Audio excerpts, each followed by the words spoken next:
The events of our story begin in the year 1992, specifically in one of the strongest universities in the world, MIT University in America. This university has remained, throughout its history, one of the 5 strongest universities in the world, and for many years it was even ranked first. Naturally, the students who study at this university are from the elite of the elite. This university will only accept the best. From this university, a team of students will emerge who will challenge the casinos or gambling halls in their own home. The founder of this team was not a student, but rather a professor at the university. This professor's name or real picture has not been revealed in full, but they call him Mr. M. Mr. M was a professor of computer science at MIT, which means he was a genius in technology and a genius in mathematics. He will be the leader, mastermind, and founder of this operation. Mr. M had a passion for one of the gambling games called Blackjack, which is one of the most famous gambling games. Initially, you will feel that this game is just a game of luck, but if you are good at mathematics, you will quickly understand that you can play this game in a way that makes the scales and probabilities tilt in your favor through a method called card counting. You may have seen scenes before, whether in movies or on the internet, when you see a group of players sitting at a table and there is a dealer in the middle distributing cards to them. This is the game of Blackjack. What distinguishes this game is that the more cards are distributed during the rounds, the more you have the ability to count the cards remaining in the deck of cards. By counting the remaining cards, you can make the odds of winning tilt in your favor using some mathematical calculations. Don't be afraid, I will explain this game to you more during the video, and God willing, the picture will clarify it for you. By the way, this method of counting cards was not considered an illegal move, and no one can accuse you of cheating if you did it. In the end, this method is just mathematical calculations in your head.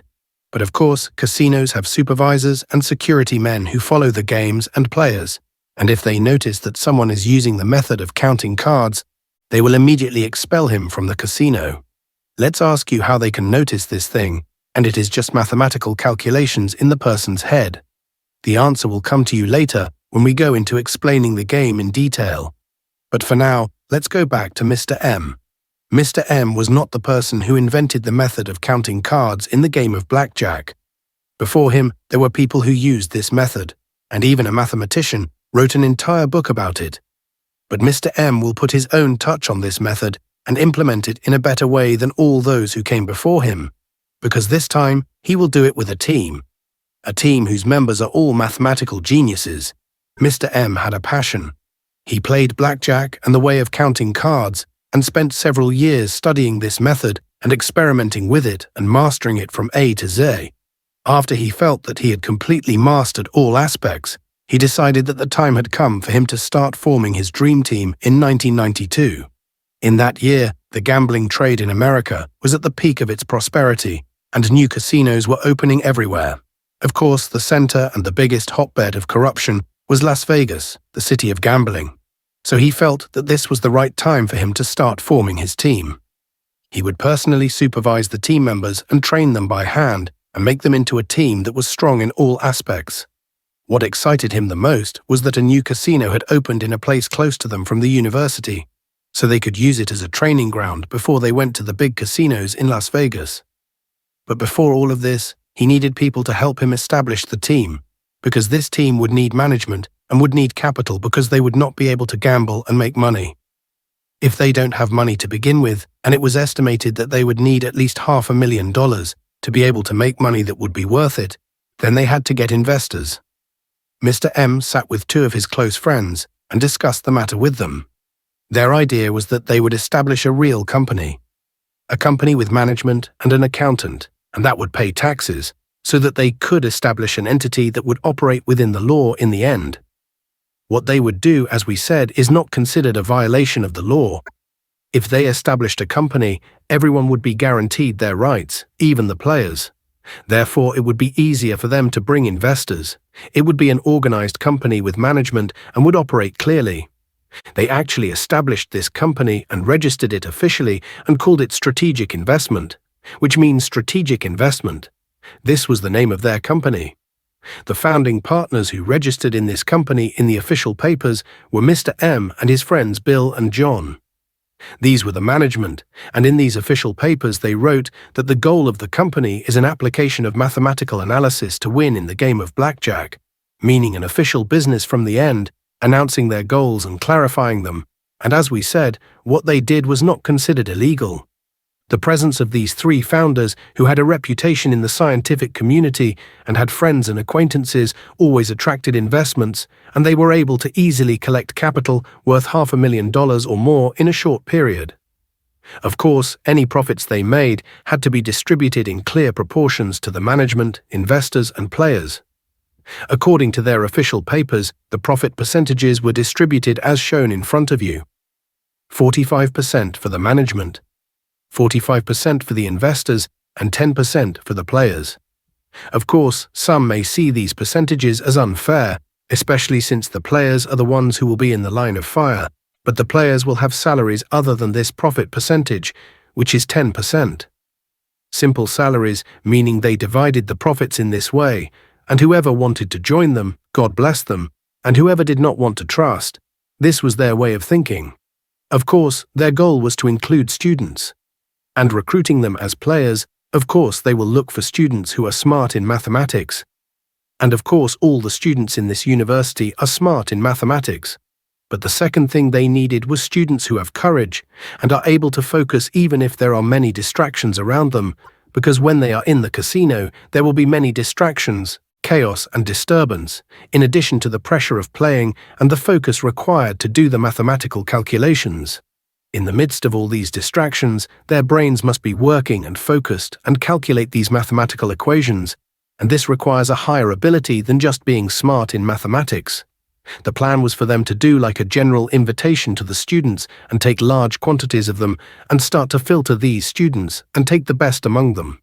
The news spread at first through the flyers that were distributed around the university, and then the students themselves started to pass the news on to each other.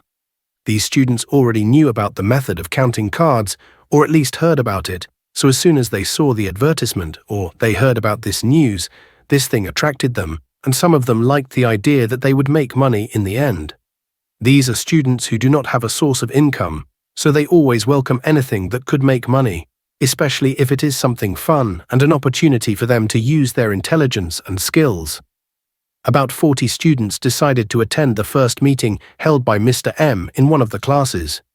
There, Mr. M began explaining to them the idea and the principles that they would work on, and he explained to them that the subject would take time and months of training to reach the stage of mastery. He told them that this subject would not be easy and that many of them would most likely withdraw. He told them that any one of them who did not take the subject seriously would be excluded immediately because this subject was not a game, and there was an investment and capital worth $500,000 at stake. He explained to them that the subject would be conducted according to the law, and there would be a company, official papers, accounts, and everything would be completely mastered. Of course, most of the students knew about the game of blackjack and knew how to count cards, even if in a simple way, so explaining the subject to them was not difficult, especially since they are all mathematical geniuses. Now, in order to continue the story, you also need to understand how this game is played. I will not explain all the details of the game to you so as not to complicate things, but I will give you a simple explanation. This game has a dealer and players. The dealer is the one who distributes the cards to the players and to himself, and the players play against the dealer, not against each other. The goal of the game, in short, is to have cards with a higher sum of numbers than the dealer's cards, but at the same time, they are not higher than 21. For example, if the sum of your cards is 20 and the dealer's cards are 17, you are the winner and you will double the money you bet on. But if one of you or the dealer's cards is higher than 21, he will immediately be the loser. The same thing applies to the rest of the players at the table. All the players play against the dealer. The one who has a higher sum of cards than the dealer but less than 21 will double the money he bet on. Of course, the more money a player puts in, the more he will win if he wins, and vice versa if he loses, his loss will be. The player in this game plays directly against the casino because his opponent is the dealer and the dealer is an employee in the casino. When the dealer loses, he gives the player money from the casino. This game can continue for several rounds, and each round the dealer distributes more cards to the players and to himself. The further we go in the game, the more rounds pass, the fewer cards are in the dealer's pack. Here comes the role of the method of counting the cards.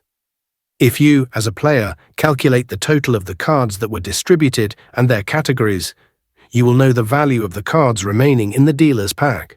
With quick mathematical calculations, you can predict whether the upcoming rounds will be in your favor or not. To simplify, if your mathematical calculations tell you that most of the cards remaining in the dealer's pack are of large categories, then you will see them worth more money. If most of the cards remaining in the pack are of small categories, then you will see them worth less money. This is the basic principle in a simplified form, meaning that if, for example, your calculations tell you that the cards remaining in the pack are of large categories, you can expect that the dealer may draw a large card for himself, and the sum of the cards he has is above 21, so he automatically loses and you win, of course. Counting cards is not a guaranteed way to win in every game, but when you count the cards, the odds of winning will lean in your favor more, so you may lose some rounds.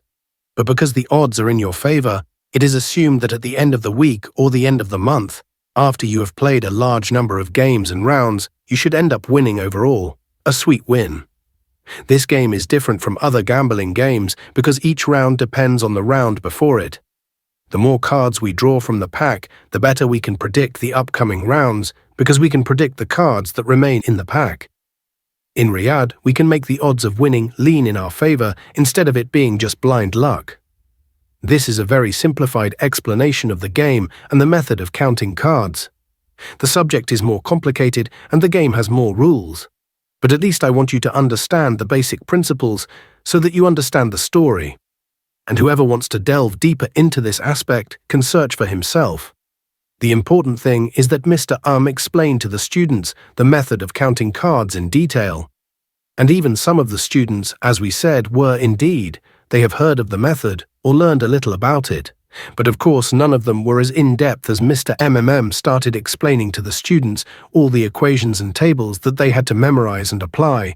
And they used the paper counting method. It was as if they were studying an additional subject at the university. The subject contains equations, tables, and numbers, and this is only the theoretical part.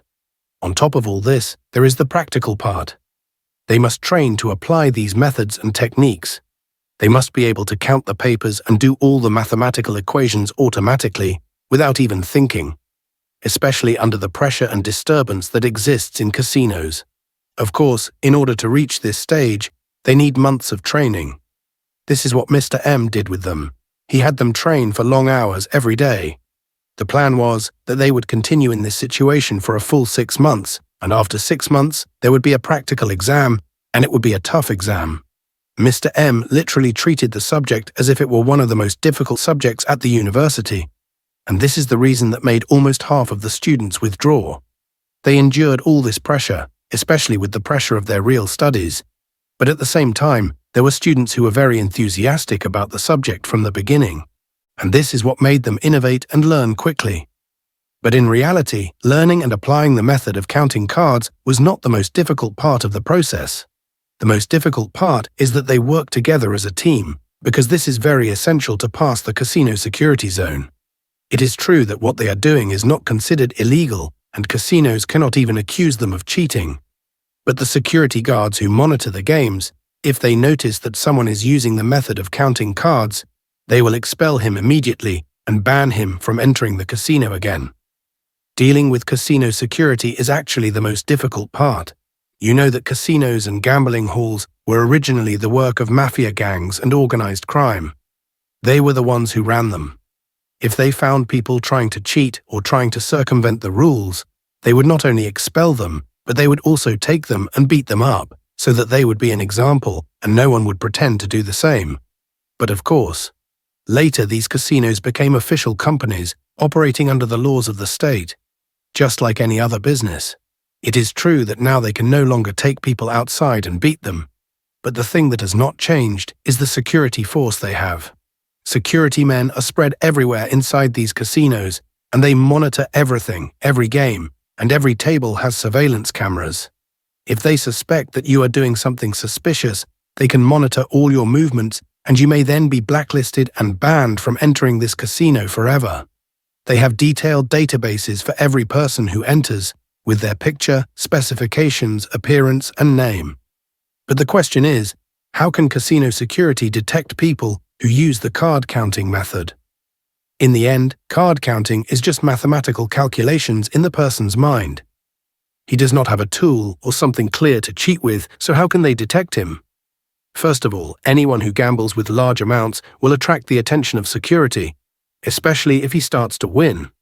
When you, as a player, use the card counting method at the beginning, in the first rounds, you are supposed to see them as small amounts, or small, and when the cards start to be distributed and the cards in the pack decrease, here you determine according to your calculations whether the remaining cards will be in your favor or not.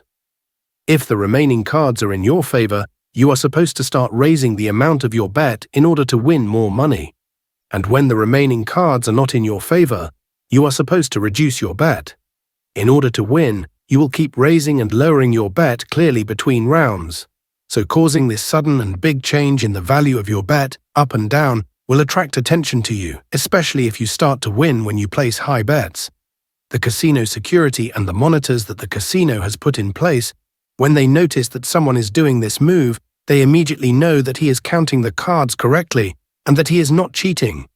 But they have the authority to expel anyone from their casino, even if for no reason. As soon as they suspect you, even if they are not sure, they will expel you, especially if you are winning large sums at their expense. That is why Mr. Khan, he knew from the beginning of his founding that the team would need a way to help him circumvent the security and inspectors of the casinos, and this method was simply teamwork, a very simple method, but at the height of intelligence. The idea is that most of the students or team members will play a role called the counter. The counter's job is to go to a specific table and play on it like any normal person, and all his bets are small, meaning $10 or $20 within these limits. During the game, the counter uses the method of counting cards and will play several rounds. After a few rounds have passed, when the mathematical calculations say that now is an opportunity and he is supposed to raise the bet, he gives a signal to his colleague, who is standing in a place close to the table. His colleague, they call him the gorilla. Why? Because the person who has the money, we call him the grouper, because the rich among us are called the groupers. So when he calls him the grouper, he has a gorilla. He is the person who has the money and places high bets, so the grouper comes and joins the same table, and it is normal in the game of Blackjack. Jack, someone joins in the middle of the game. In the end, you are not playing against other players. You are playing against the dealer who represents the casino. So it is normal for you to enter in the middle of the game. A dealer comes and suddenly places a big bet, for example, 10,000 dirhams, because his colleague, who is the counter, was sitting at the table with the cards and knew that this was the right moment to enter.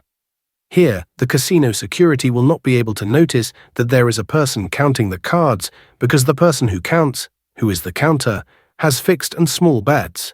He does not go up and down the bets, and the person who suddenly came and placed a high bet, who is the grouper, originally only gambles with large amounts.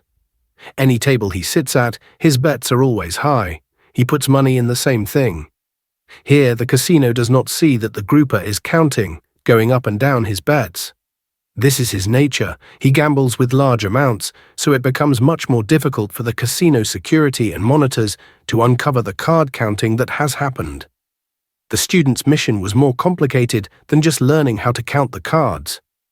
They also had to learn teamwork, how to work together, and how to do all this under pressure, noise, and security surveillance in the casino. Imagine the situation in the casino. You're playing among other players, the noise around you everywhere, the noise, music, and people talking, the gambling machines that are working, the people playing at the tables around you, the players who could talk to you at any moment, the surveillance cameras above your head, the supervisors and security men around you everywhere. In the midst of all these circumstances, you have to keep your mind clear and completely focused, and make sure that you're counting the cards and calculating your mathematical calculations without any mistakes, because any small mistake could undo large sums. On top of all this, you have to pay attention to the signals of your colleagues and the team around you, or maybe you yourself have to give signals to your colleagues if you are the counter. That's why Mr. M subjected his students to very harsh training and tests that only the elite would pass. Of course, before these tests, he taught them and studied all the details of the calculations. From sports to teamwork, after 6 months of study and training, it was time for practical tests. Mr. M used to put the students under conditions of noise, commotion, and distraction that simulated the atmosphere of a casino and even more difficult. In the midst of these conditions, he would test them, trying to create the same atmosphere and pressure that they might face in reality. In the midst of these distractions and disturbances, he would start distributing the papers. The task of the student under test is to count the papers and keep his mind working on mathematical calculations without a single mistake. If the student is able to count the papers correctly while under this pressure, then he will have succeeded in the test. But even if he succeeds in one test, it does not mean that he has become qualified. He must succeed more than once continuously. It is not useful to succeed once and fail once, then succeed once and fail once. No, he must succeed, success after success after success. This is the least he can do to become qualified. Mr. M was creative in the conditions and distractions that he put the students under. Even snow falling on them was not merciful. By nature, they were faster than others in adapting to these conditions. Of these students, we will mention 3 by name, the first of which is his name. Simon, the second one's name is Dan, and the third one's name is Kitty. These 3 students will have a role in the story more than others, so keep them in mind. But of course, these 3 were not the only ones who succeeded in Mr. M's tests. There were a number of students, maybe a total of 12 students, who were able to pass the tests and became qualified to work on the team. By the way, Simon was the only student who was able to succeed in Mr. M's tests from the first time, so he was almost considered the best one among them. He was very skilled at the way of counting papers because he was originally a researcher in it before he learned from Mr. M. After Mr. M determined the students who would be on the team, he decided that the time had come for them to enter into their first practical experience. There was a casino near them called Foxwoods, so Mr. M chose this place to be the first place for them to try out. Of course, since it was their first time, they would not gamble with large amounts literally. They would gamble with the minimum, which was $5 million per round. During their first experience, the results varied from student to student.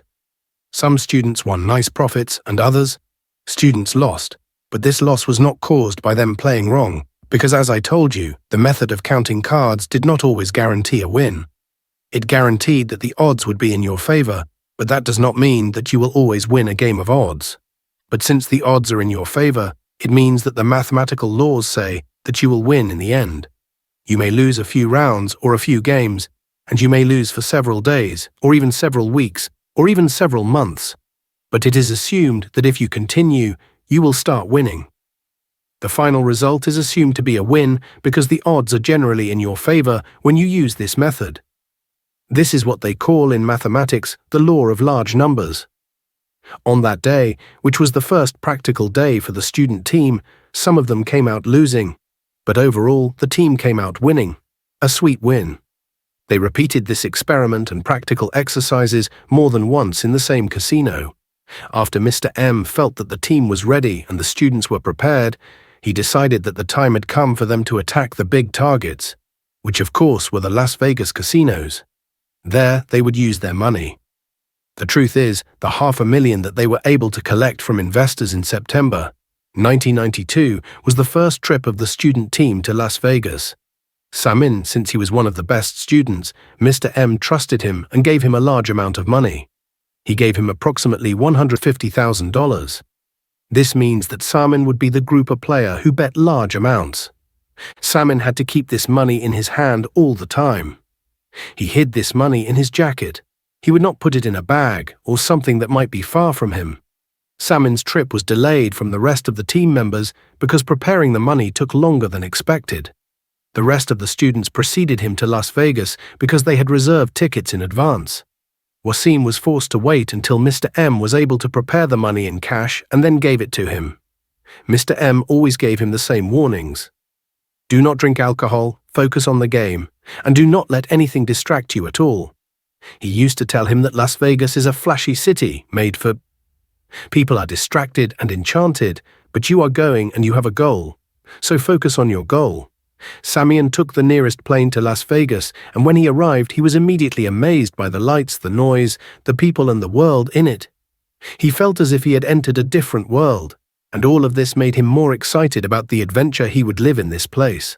The team had agreed that their first target would be a casino located in a hotel called the Mirage, one of the most famous hotels in Las Vegas. This hotel was next to it like a small volcano, so they were supposed to meet at this volcano. These were Mr. M's instructions, but when Samia arrived at the place, he did not find anyone, and he stayed for a while circling around the place for them, but to no avail. At that time, cell phones were not widespread, as we are in 1992, meaning that he had no way to communicate with them. In the end, after he had been circulating around them for about an hour, he decided to enter the casino on his own. After walking a little, he found Kitty inside. Kitty was by herself, and when he asked her where the rest of the team was, she told him that each one went in a different direction. "We sat waiting for you." After a while, when we couldn't find him, we decided to explore the place. Of course, Samian was the grouper who had the money, so none of them could gamble without him. Now there was no one left but him and Kitty, so they devised a plan to gamble together without needing the rest of the team members. In the end, 2 people were enough to carry out the operation. One would be the counter, and the other would be the grouper. Simon and Kitty decided to play characters. This was one of Mr. M's instructions. Simon would impersonate a Russian arms dealer and even speak with a Russian accent. He was originally Russian, but Kitty would play the role of his American wife. Impersonating characters was one of the things that Mr. M advised them to do, because when they impersonate characters, this gives them a chance to blend in more with the casino environment. For example, a normal Russian arms dealer would come and make large sums of money. His character is compatible with this place. So anyway, Semyon and Kitty went alone from the blackjack tables and sat at them. Semyon took out an amount of money, $10,000, and gave it to the dealer who was running the dealer table. She took the money from him and exchanged it for chips. Chips are circular pieces that are considered the casino currency. That means that first you have to buy these chips and then play with them. You will not gamble your money right away. When you finish playing in the casino, you exchange these chips again for real money. So the banana took the $10,000 from Simon, gave him the chips, and then started distributing the cards to them, just as I explained to you in the game of blackjack. Of course, in the first rounds, Simon gambled with small amounts. He wanted the rounds to go by, so that he could start counting the cards and see where the odds were going. The game went well, but in the beginning the numbers were not in their favor. That is, the big cards were distributed and the smaller cards remained in the pack. And as I explained to you, in a case like this, the odds are not in your favor as a player. They will keep counting the cards round after round. What the mathematical calculations say tells them that the odds are in their favor. When the odds are not in their favor, it is better that the grouper or the owner of the money moves away and lets the counter play in his place. Sam, who was playing the role of the grouper, got up from the table and said that he was going to the bathroom, and Kitty, who is supposed to be his wife, sat in his place. Here, Kitty will play the role of the counter, and she will only play with small amounts because her husband, who is the owner of the money, went to the bathroom, so it is logical that she will play with small amounts until Sam returns. Of course, he will pretend to go to the bathroom, but he will come back and continue to watch the table from a distance. Kitty was betting each round with the lowest possible amount, which is $25, according to the casino's rules. At the same time, she was counting the cards and calculating the odds mathematically in the way that Mr. M had taught them. Kitty would continue to play and count, and Sammy would watch from a distance until the odds were in their favor. Here, Kitty was supposed to give him a signal to come to the table, and they had agreed on certain signals. If she put her face on her left hand, it meant that the odds were good, and if she put her face on her hand, the right one means that the odds are excellent. And if she puts her face on both hands, it means that the odds are in their favor and they must come right away. The signals were very simple, but extremely clever. No one could notice or understand them except the people who agreed on them. As soon as Samian saw this signal from her, he immediately returned the table, and when he sat down, he put all his money or chips he had in this round. Because the odds are incredible, they kept winning round after round and tripled their money. The 10,000 turned into 30,000. Of course, right away, when a player starts winning such amounts, the attention of the security monitors and casino managers turns to him. One of these monitors immediately approached Samian and Kitty's table and started talking to them. Samian thought at first that they might expel him, but the manager surprised him and asked him, "Are you staying with us in the hotel?" Samian told him, "No, we haven't booked a room in any hotel yet." The manager told him, "You are a big winner, and we like to treat our big clients with special treatment, so I would like to offer you a suite in the hotel." Samian was, of course, surprised by the offer, but he immediately replied and said, "By God, it's a good thing. Thank you, we will accept the offer." Of course, casinos do this move not to please the person who won with them. They do it to make him stay with them for a longer period of time, and thus increase the possibility that he will come back and gamble again with the money he won. Usually the chance that he will lose it will be greater. They do this move in the hope that they will get their money back from him. Of course, when Samian and Kitty went up to the suite, they saw a room that they had never dreamed of entering in their lives, a luxurious 5-star suite, and of course on top of that they had their money and profits with them. From that moment, they knew that their lives would change 180 degrees. Imagine that during that trip, which was their first trip, in just 2 days, they were able to win more than $100,000 in one weekend. From here, it began. Their operation grew and grew. During the week, it was for studying, but at the end of the week, the team would take the first plane and go to Vegas. There, they would repeat the same process. The students who played the role of counters would spread out on the tables and bet the smallest amounts and start counting the cards, and the vermin who had the money would wait for the signals from afar. Of course, despite their caution and this clever method, the eyes of the security forces were always on the big winners. When the same faces were repeated week after week, the matter would begin to arouse suspicion. That's why the team didn't focus on one casino, but rather they would diversify and go to different casinos. Every weekend, they would fly to Las Vegas, and there they would gamble for 2 days, Saturday and Sunday. On Sunday night, after they finished their work, God bless you, they would go to parties, drink, and live God's life, which is the life of Las Vegas. After that, they would return to Cambridge, their city, and complete the rest of the week as ordinary students at MIT, Mr. M and his co-founders Bill. John, who founded this company with him, were keen to ensure that all their calculations were accurate. Each team member submits a clear report of all the profits and money he earned or lost during the week. Based on these calculations, the profits are distributed. Of course, we mentioned the distribution of profits before. The largest share goes to the management at a rate of 45% for the management, which is Mr. M and Bill and John's founding partners. After that, we have the investors, who also have a rate of 45%. There were several investors. As for the players, they had a small salary, and on top of this salary, they had 10% of the profits they made. That is, whoever among them loses or does not make profits will not take a percentage, but will take a very small salary. Whoever among them wins more will take more money. They calculated these calculations every week accurately, and based on them, they distributed the profits. Their operations continued in this manner for several months. They diversified as much as they could in the casinos in order to reduce attracting attention and suspicion. They were not satisfied with just Las Vegas, so they expanded and began to go to casinos exist in other cities in America, and not only America. Sometimes they even traveled to Europe, meaning they had a great variety of goals. All of this, of course, was under the guidance and planning of Mr. All the students and team members were successful, and even if some of them lost big losses, sometimes the final result was usually a win. Even if one of them lost the next day, he might win more than he lost, even if in total they spent a week or 2 losing. The weeks after that corrected the situation and made it balanced. As we said, this is the law of large numbers. Samian was the best player on the team, without a doubt. No one achieved the profits he achieved.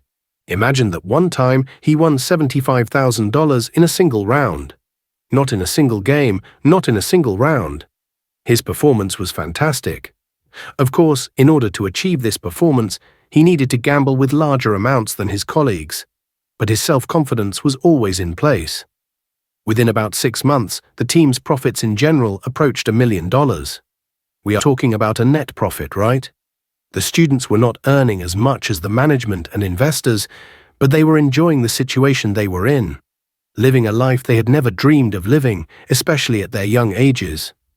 They were living a life of pleasure and luxury, between luxurious hotels, upscale restaurants, first-class trips, and tickets to the biggest concerts and shows. Wherever they went, they were treated like kings. Because in Las Vegas, the rich people who love to gamble are like gold mines for the casinos. All of this is so that the rich or the one with the money can gamble at their place. Of course, the casinos usually come out winning from this equation, but with the student team, this equation was completely different. The students were the ones who had the upper hand. In addition to taking the casino's money from playing blackjack, they were also taking the rooms, food, parties, and shows at the casino's expense.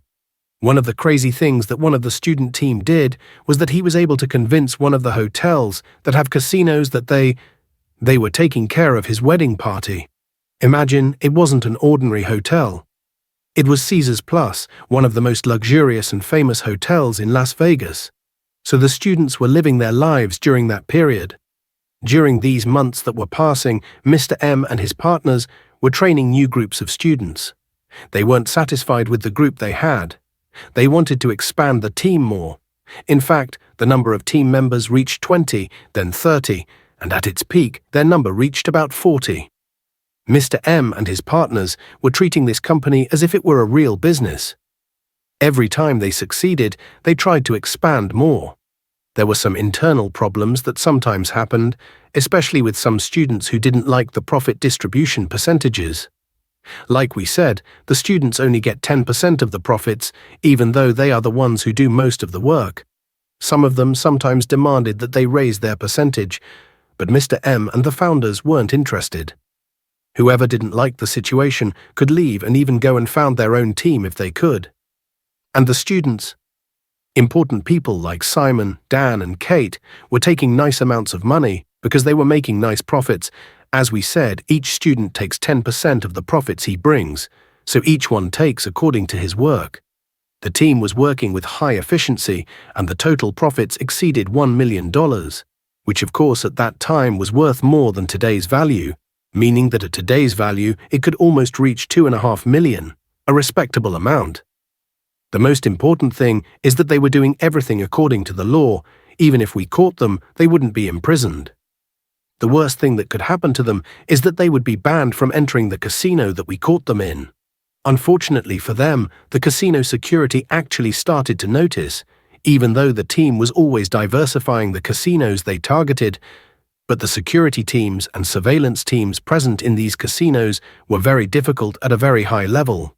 The field of gambling is one of the most profitable fields, and casinos pump out astronomical amounts to secure their profits. Imagine that there are independent investigators moving from one casino to another.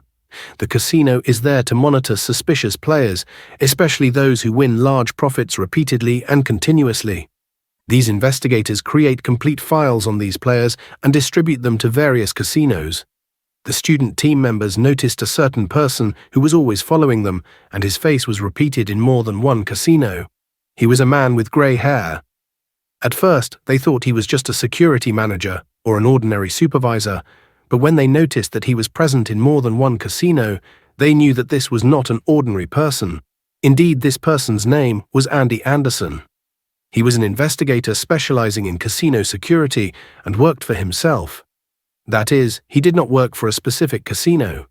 He worked for an independent company called Griffin, which provides security services to various casinos. Imagine how big this business is for there to be a security company specialized in providing only security services. The important thing for this Griffin company is to provide lists of names and photos of people who are considered a threat to the casino business.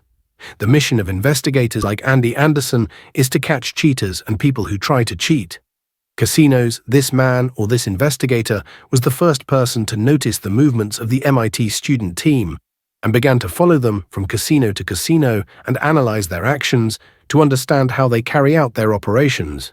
Of course, he could not link them all together immediately because their number was large, but he was taking pictures of them and starting to look for the connections between them. Every time he discovered a new member and added her to the group. He was doing something like a list, and from the beginning of his monitoring of them, it was clear that they were not cheating. If they were not cheating, it meant that they were using the method of counting cards.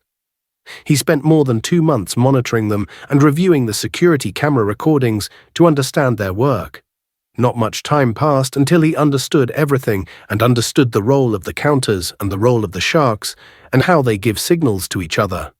He connected the dots and understood the method. When he understood what was happening, he began to direct the casino security to stop anyone they saw from the student team.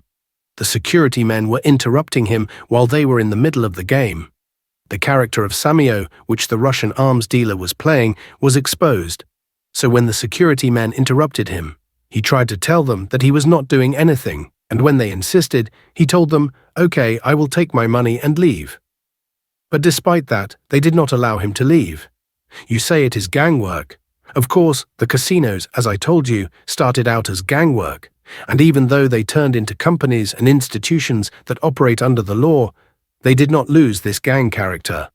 So they took Sammy with them alone from the back rooms, and there they threatened him and told him, "Don't feel smart, because if you are not breaking the law, what you are doing is considered fraud, and we will definitely prevent you from entering the casino. If you try to enter again, you will be arrested and we will call the police to find you because you will be trespassing on our private property." That was all they could do to him. They would prevent him from entering the casino again, and that's it. They even had to exchange the chips he had for money because in the end he did not do anything. He broke the law, he did not cheat. But of course, arresting one of them meant that their team and their entire operation could have been exposed. And this was actually what they confirmed in the days that, after that, when they caught Dan after Dan, he was a grouper like Samion and was one of the biggest winners. So he was immediately targeted by casino security. And Anamski, keep in mind that this is a different casino than the one Samion was caught in, meaning their issue became widespread. Imagine that once when they went to Europe, specifically to the city of Monte Carlo, they were caught and even the police were brought to them and threatened them and told them that counting papers is considered illegal. Of course, this is empty talk because counting papers is something that is impossible to prove against the accused. In the end, it is just calculations in the mind. The important thing is that the noose is tightening around them. I mean, the issue even reached the Europa casino. Wherever they went, they expected to be haunted. The reason behind all of this was the security company, Griffin, the investigators company that we talked about. This company, as we said, specializes in casino security and used to issue a book that is a list and update this book constantly. This book is called the Griffin Book, and it is a long list of names, pictures, and information about all the people who are considered a danger to casinos, mean cheaters and fraudsters. Most of the members of the student team were added to this book, their names, pictures, descriptions, and the names they impersonate. Of course, they did not have their real names, by the way, because the students never used their real names and were always impersonating characters like Samion, who impersonated the Russian arms dealer. This book is distributed to casinos around the world. Any casino that subscribes or pays to the Griffin Company gets their book right away, and the casinos receive updates to the book firsthand via fax. Among the updates that the Griffin Company sent were player movements. That is, if a suspicious player was spotted in any casino, warnings would be sent to neighboring casinos or casinos in the same city. The warning would be in the form of a picture of the person, his name, and his specifications. Detective Andy, who exposed the student team, did not just see them in the casinos. He also wanted to discover their secret. Where did these people come from and how they carry out their operations with such precision from the information that was available at the casinos? These are the addresses of the students because some of them were not careful and used their real addresses for hotels and casinos because the casinos were giving them free tickets and offers and things that they get because they have money. So in order to send them the tickets and offers, they had to have a real address to send them to them. So this lover noticed that almost all of them had addresses in the city of Cambridge, which is located in the state of Massachusetts. This city is where MIT University was located. The investigator quickly realized that they were students at this university and even went and brought the yearbook issued by the university. This book contains pictures and names of all the students. So he compared the pictures in the book with the pictures he had and was able to find out their real names. Their real names were added to Griffin's book, the student team and their leader, Mr. M. He immediately noticed that they began to be stopped and removed continuously whenever they entered any casino, and they knew that it was clear that they had been identified. So some of them tried to disguise themselves and change their appearance. For example, Samian tried to play the role of a person who was confined to a chair. One of the team members, whose name was John, literally tried to disguise himself as a girl, wearing a wig and putting on makeup. Some of them tried to grow their beards or moustaches, and others tried to wear different outfits and diversify their disguises. But most of these jokes were quickly exposed, especially since the casinos were using facial recognition software, meaning software that reveals the identity of the person as soon as he enters the casino through cameras. Imagine that. We are talking about the year 1993, and the casinos had modern technology. So I tell you that the casinos were among the most advanced institutions in terms of security, and the disguises that the students used were usually not useful because the facial recognition software would erase this part of the face. Even if you wore a wig, grew your beard, or put on makeup, this part of the face would remain the same, and you could not change it. Most of the jokes were not useful, and things started to deteriorate from bad to worse. When the team started suffering from bad luck, we said sometimes that there would be periods in which they might lose, and these losses might continue for more than a week, but it was supposed to be after that. After a while, the situation would balance out and they would emerge as winners in the end. But unfortunately, the losses suddenly began to pile up on them, especially since the old students who were more professional, such as Samian, Dan, and Kitty, were no longer able to play comfortably because most of the casinos they entered were immediately kicked out of. The ones who played the most were the new students, who were Mr. M crazy, and those after that, meaning their faces were new and not revealed. It seems that these new students were not up to the level. So there were huge losses of hundreds of thousands and reached almost $500,000 continuous losses for 3 months. Problems gathered on them from every side, casino security on the one hand, bad luck on the other hand. In order to complete the party, tensions began to increase between the administration and the students, especially since the students were no longer winning anything because the whole situation was losses. And even if they won a little, their percentage was very trivial. So this led to creating a state of congestion among the students and may even have contributed to these losses that they were suffering from. In the end, this led to the departure of a large number of them, and leaving them to the team, Mr. M and the management were very distracted, and Mr. M in particular was one of the people who collapse under pressure and stress. Imagine that one day he forgot a bag on the floor in one of the classrooms, and this bag contained $150,000 of the company's money. He went home and went to sleep and did not remember the bag until midnight. When they returned to the university to look for the bag, they did not find it, and they later discovered that the janitor found it and handed it over to the guards, and the guards in turn handed it over to the police. Imagine that a federal investigation was opened into this money to make sure where it came from. Is this money clean, or is this money laundering and suspicious money? A long time passed until Mr. M and his company were unable to recover this money. This situation made many students and team members lose their respect for Mr. M. I mean, despite the intelligence or planning of the genius, it was clear that he collapsed miserably under the pressure and continuous losses, and it was clear that there would be no solution to the situation they were currently in. Imagine that the matter reached to the point that Mr. M's partners, Bill and John, met together and discussed the idea of expelling Mr. M from the company and the team that he founded himself, and putting Simeon as if he was him. They actually offered the subject to Samian, but Samian refused immediately because, first of all, this would be a betrayal of Mr. M, whom Samian still considers his teacher and has a great favor on him. Secondly, the rest of the team members and the students would hate him immediately. The team members originally hated the management because of the unfair distribution of profits from their point of view.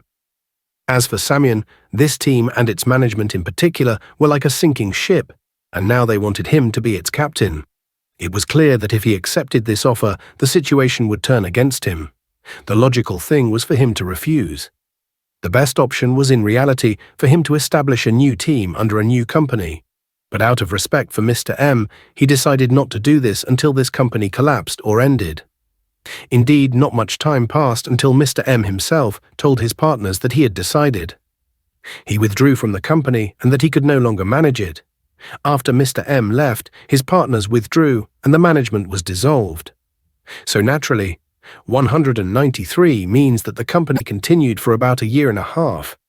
Here Samian decided to start forming his own team and founded a company with his old colleagues, Dan and Kitty.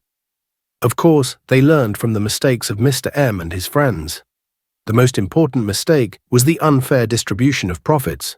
Samian and his friends were convinced that the main reason for the continuous losses was that the students did not feel that they were earning the percentage they deserved. This consequently led to their lack of focus on the game and, in the end, to their loss. This was the first mistake that had to be corrected.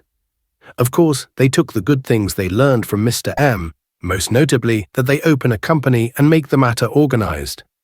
That is, there would be management and professional training, and everything would be written, legal, and calculated to the letter. But this time, the investors would be the students themselves. Each one would put in money according to what he could and according to what he could. The money he puts in will be his percentage of the profits, even if this money is little. They can start with little and gradually grow together. The most important thing is that everyone feels that the situation is fair. This is the real path to continuous success, and continuity is more important than quick profit. These are the principles on which the Samian team was founded, which later became the most successful team in the history of the game of blackjack. The Samian team continued to grow and expand over the next 4 or 5 years. During these years, it included more than 60 players, and the total profits were estimated at more than $5 million, which makes them the most successful blackjack team in history without dispute. You see other teams that came out of other universities, but no one reached their level of success. Samian and his colleagues still attribute most of the credit for their success to Mr. M. He is the one who laid the foundations and drew the path for them. He was the mind that lost all the casino's millions after these adventures. Most of these students grew up and worked in technology companies or high-level educational institutions, and some of them founded companies, technology, and sold it for millions. Samian himself founded more than one technology company and sold it and became a millionaire, one of the richest people. Most of the team members achieved great successes in their lives, so we have reached the end of our story. As usual, I remind you to like if you liked the story. Whoever is not subscribed, subscribe and activate the bell button. These are also beautiful stories that you can watch if you haven't seen them before. Thank you for following. I will see you in the next video.